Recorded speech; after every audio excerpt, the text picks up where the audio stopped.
इस वीडियो के बाद आप डॉम को एक्सप्लेन कर पाएंगे। डॉम को यूज करके HTML एलिमेंट्स को एक्सेस कर पाएंगे। इस मॉड्यूल के फर्स्ट टॉपिक में हमने ब्रीफली जावास्क्रिप्ट के यूजेस डिस्कस किए थे, जैसे हम वेबसाइट को और इंटरेक्टिव बनाने के लिए जावास्क्रिप्ट को फ्रंट एंड पर कैसे यूज करते हैं। In this video let us dive deeper to understand JavaScript as a client side language.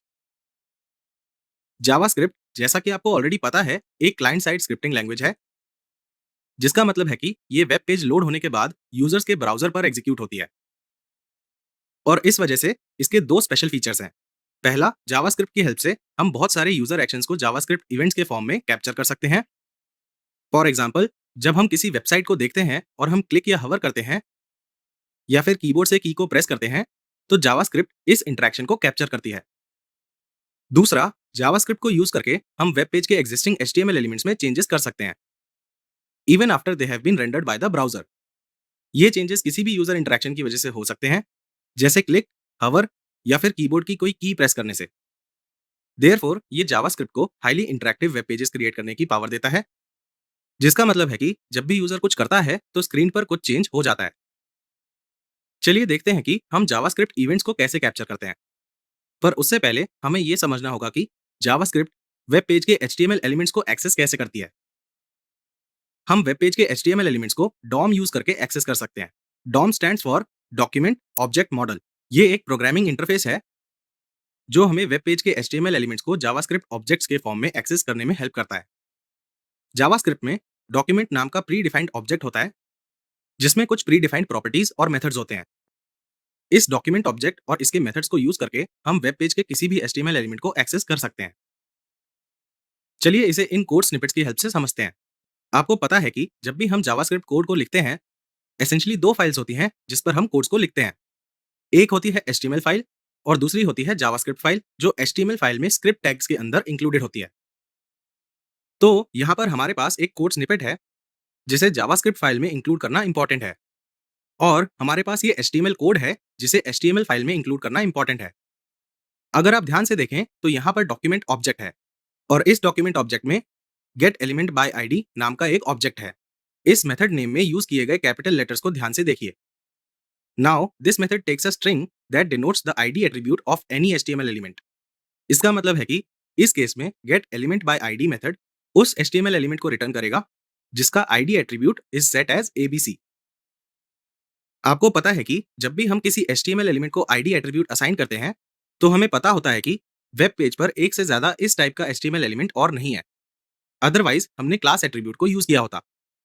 इसका मतलब है कि gate element by ID method सिर्फ एक ही एलिमेंट को रिटर्न करेगा, बट ये मेथड HTML एलिमेंट को एक दूसरे जावास्क्रिप्ट ऑब्जेक्ट के फॉर्म में रिटर्न करता है, जिसका टाइप नोड होता है।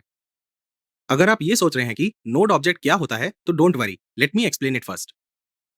हम ऑलरेडी एरे टाइप ऑब्जेक्ट्स और स्ट्रिंग टाइप ऑब्जेक्ट्स को देख चुके हैं, और हमें पता है कि इन ऑब्जेक्ट्स की कुछ स्पेसिफिक प्रॉपर्टीज और मेथड्स होते हैं। सिमिलरली हमारे पास नोड टाइप ऑब्जेक्ट्स होते हैं, जिसमें कुछ स्पेसिफिक प्रॉपर्टीज और मेथड्स होते हैं। नोट करिए कि हम इस ऑब्जेक्ट को एक्सप्लिसिटली क्रिएट नहीं करते हैं। They are return by a function, जो हमारे केस में गेट एलिमेंट बाय आईडी है। नोड ऑब्जेक्ट हमेशा एक स्पेसिफिक HTML एलिमेंट को रिप्रेजेंट करते हैं। यहाँ पर EL एक नोड टाइप का जावास्क्रिप्ट ऑब्जेक्ट है जो पैराग्राफ को रिप्रेजेंट कर रहा है with ID equal to ABC। इस नोड ऑब्जेक्ट में कुछ स्पेसिफिक प्रॉपर्टीज और मेथड्स होते हैं। हम थोड़ी देर में उन प्रॉपर्टीज और मेथड्स के बारे में बात करेंगे जो EL या फिर किसी और नोड ऑब्जेक्ट में होते हैं। पर उससे पहले चलिए कुछ और मेथड्स को देखते हैं जो डॉक्यूमेंट ऑब्जेक्ट में होते हैं। पहला है gate elements by class name. चलिए इसे अच्छे से समझने के लिए इसके HTML और JS कोड को भी देखते हैं। तो गेट एलिमेंट बाय आईडी के अलावा इस डॉक्यूमेंट ऑब्जेक्ट में एक और मेथड होता है which is get elements by class name. Again capital letters को नोट करिए और नाम में एलिमेंट के बाद S को नोट करिए। आप कुछ देर में समझ जाएंगे कि हम एलिमेंट्स में S क्यों यूज करते हैं। This method takes a string जो HTML एलिमेंट्स के क्लास एट्रीब्यूट को डिनोट करती है। तो इस केस में get elements by class name method वो सारे HTML एलिमेंट्स को रिटर्न करेगा जिनका क्लास एट्रीब्यूट XYZ सेट होगा। सिंस वेब पेज पर सेम क्लास एट्रीब्यूट के एक से ज्यादा एलिमेंट्स हो सकते हैं, तो get elements by class name method हमेशा एलिमेंट्स के एरे को रिटर्न करेगा, hence the S in elements. Even if defined class name का बस एक ही एलिमेंट है, फिर भी ये मेथड एरे को रिटर्न करेगा, पर उस केस में सिर्फ एक ही एलिमेंट होगा, और इस एरे के सारे एलिमेंट्स नोड टाइप के जावास्क्रिप्ट ऑब्जेक्ट्स होंगे। representing each element in the web page that matches the given class name.